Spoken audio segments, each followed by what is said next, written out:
بسم الله الرحمن الرحيم قل إن كنتم تحبون الله فاتبعوني يحببكم الله ويغفر لكم ذنوبكم والله غفور رحيم. ہمیشہ سنت پر عمل کرنے اور سنت کی دعوت دینے والوں ہی کو سخت آزمایا جاتا ہے، اور سنت کی دعوت اور سنت پر عمل ایک ایسا یہ عمل ہے کہ ساری دنیا ان کے مخالف ہو جائے.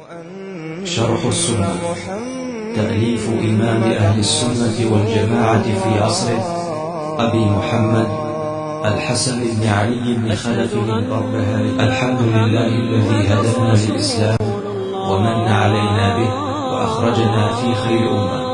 اعلموا أن الإسلام هو السنة والسنة هي الإسلام. أشهد أن محمد رسول الله.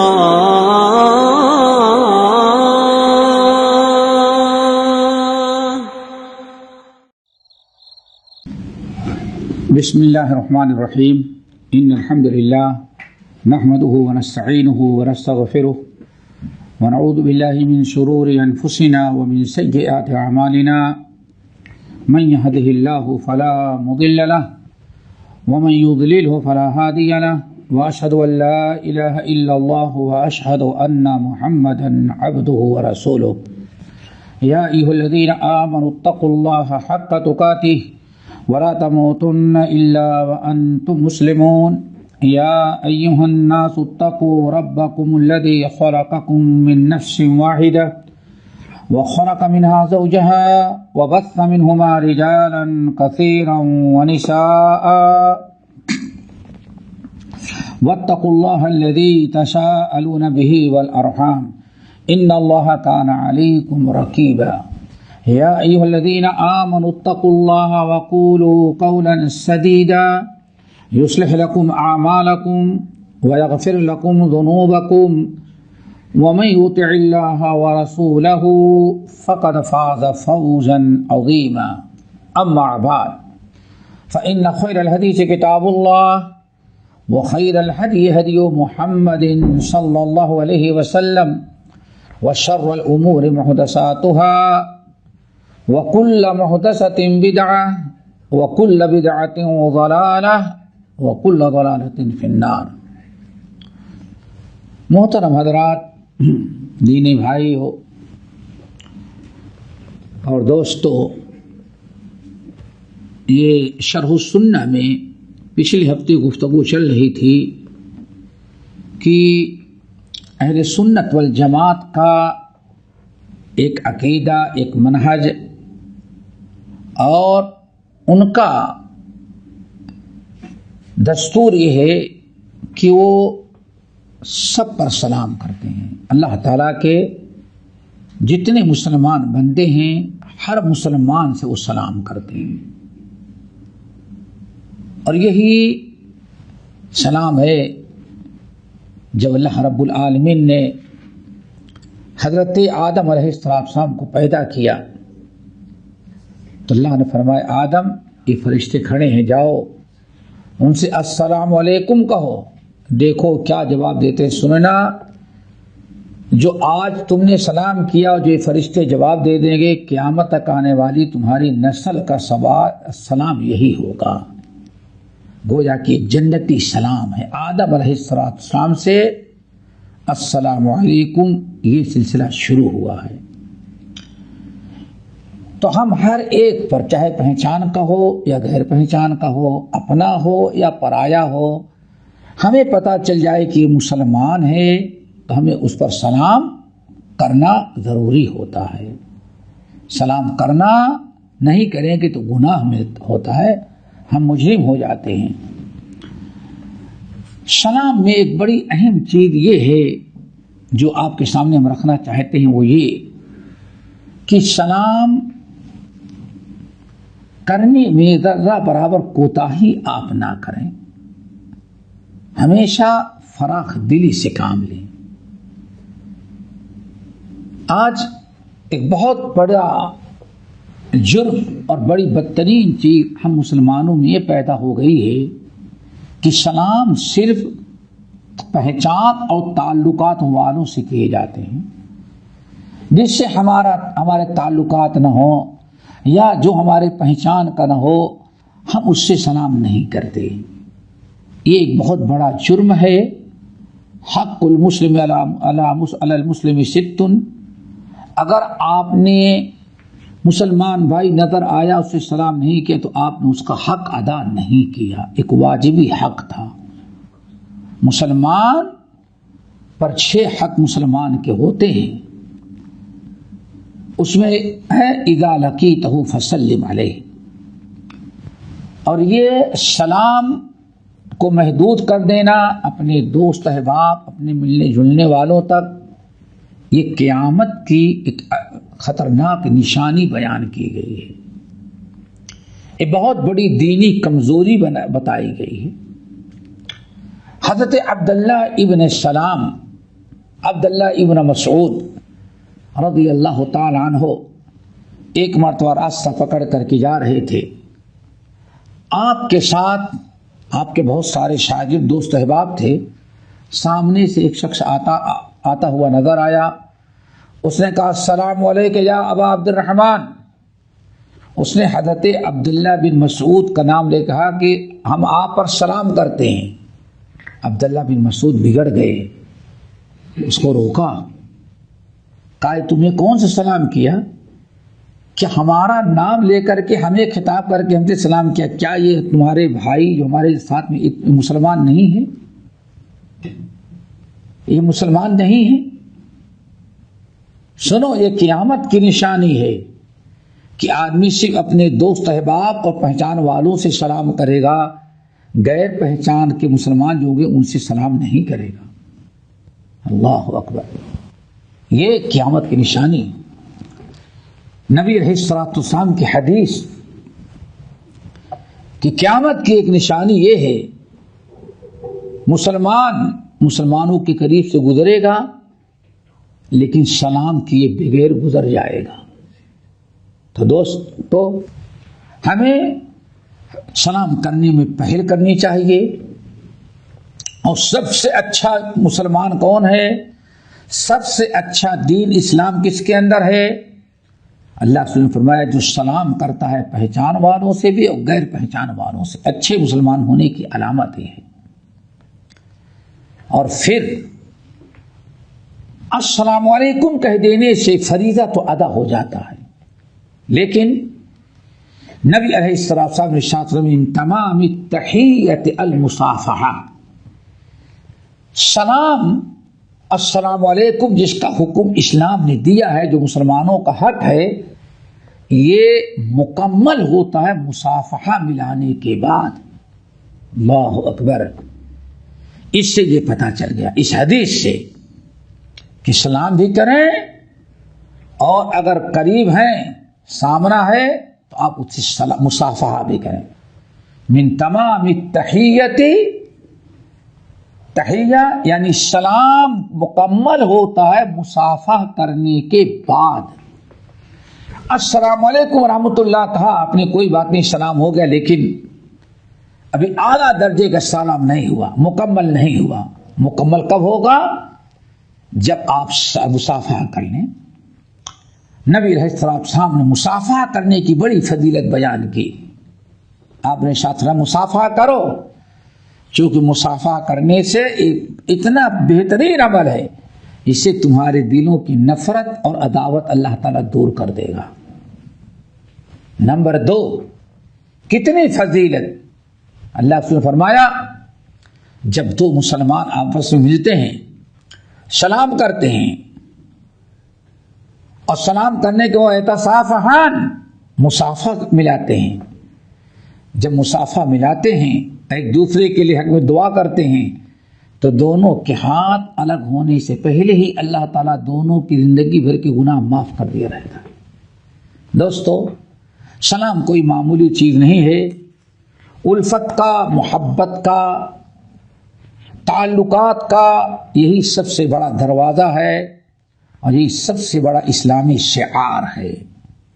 اللہ تعالی ہم تمام لوگوں کو اپنے تمام بھائیوں کے ساتھ سلام کرنے کی توفیق نصیب فرمائے۔ اگلا چیپٹر جو ہے وہ بھی بڑا اہم ہے۔ امام بربہاری رحمۃ اللہ علیہ کہتے ہیں ومن ترک صلاۃ الجمعۃ والجماعۃ فی المسجد من غیر عذر فهو مبتدع والعذر كمرض لا طاقة له بالخروج الى المسجد او خوف من سلطان ظالم وما سوى ذلك فلا عذر لك۔ امام بربہاری رحمۃ اللہ علیہ کہتے ہیں کہ ومن ترک صلاۃ الجمعۃ، جو انسان نماز جمعہ ترک کرتا ہے، والجماعۃ فی المسجد، اور جماعت چھوڑ دیتا ہے، مسجد میں نماز نہیں پڑھتا، اپنے گھر میں پڑھ لیتا ہے، الگ جماعت بنایا کرتا ہے، اپنے گھر میں کمرہ خاص کر لیتا ہے، بھائی میں تو اس امام کے پیچھے نہیں پڑھتا، اور دوسرے لوگوں کو بھی بلا لیتا ہے۔ امام بربہاری کہتے ہیں جس شخص نے نماز جمعہ اور جماعت مسجد میں چھوڑا بغیر عذر کے فہو مبتدع، تو وہ بدعتی ہے، وہ بدعتی ہے۔